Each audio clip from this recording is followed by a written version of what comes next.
My name is Linda Parker. I am 59 years old. I live alone in my small house in Brighton. My husband died 8 years ago. I have only one son. His name is Daniel. Daniel went to Canada many years ago. Now he lives there with his wife and 2 children. He has a good life. He has a big house and a good job. He is happy. But I live here alone. Every day I wake up early. I clean the house. I cook food for myself. In the evening I sit alone. Nobody comes to see me. Daniel does not call me much. Sometimes he sends me money. Sometimes she says, "Mother, I will come soon." But he never comes. Still, I wait for him. I love him very much. He is my son. I keep his old photos in my room. I look at them every day. One day, someone knocked on my door. I opened it. It was Daniel. I was very surprised. I said, "Daniel, you really came?" He smiled. He looked happy. I hugged him. My eyes were full of tears. He came inside. I made tea for him. We sat and talked.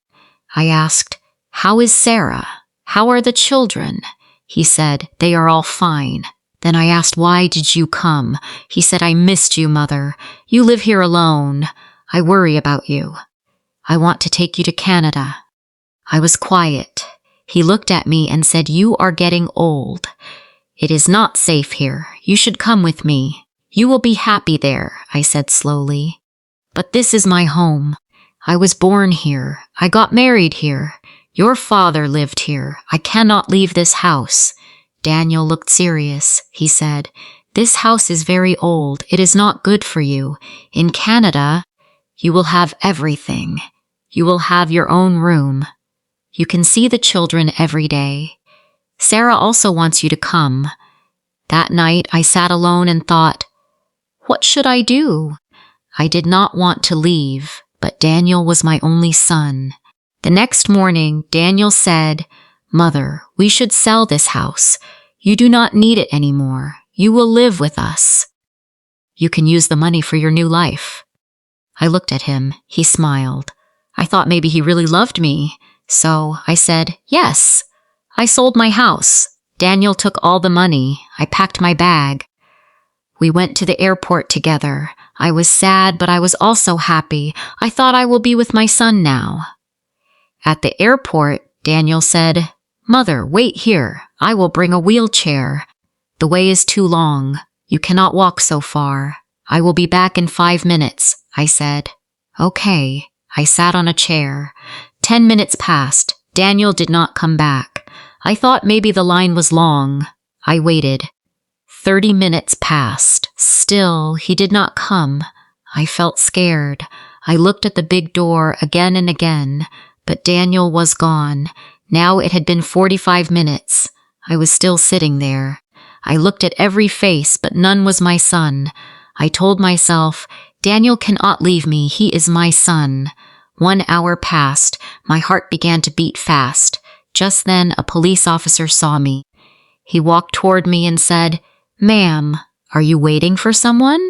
I said, "Yes, my son. He is bringing a wheelchair for me.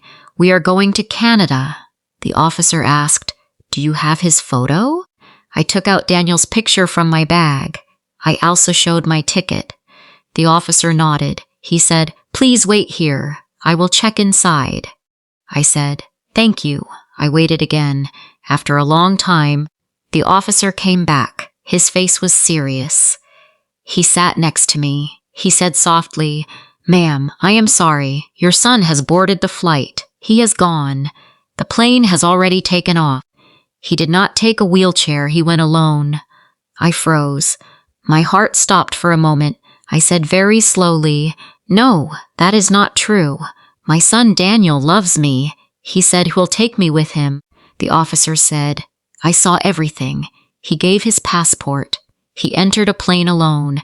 Tears came to my eyes. My heart broke. I cried and cried. The officer's eyes also became wet. He said, "Some people forget their hearts." "I am sorry, ma'am," I whispered. "My name is Linda Parker."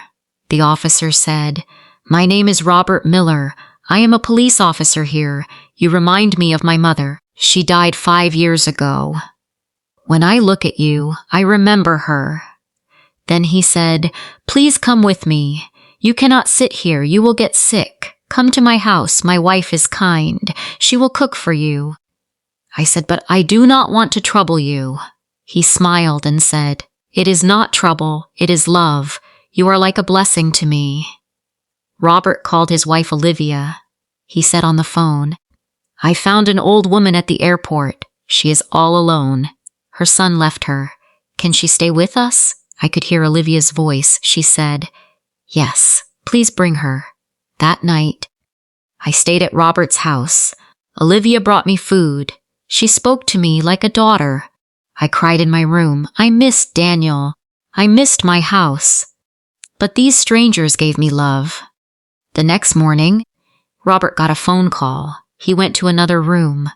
He spoke in a low voice. Later he came to me. I asked, "Is everything okay?" He smiled and said, "Yes, everything is fine."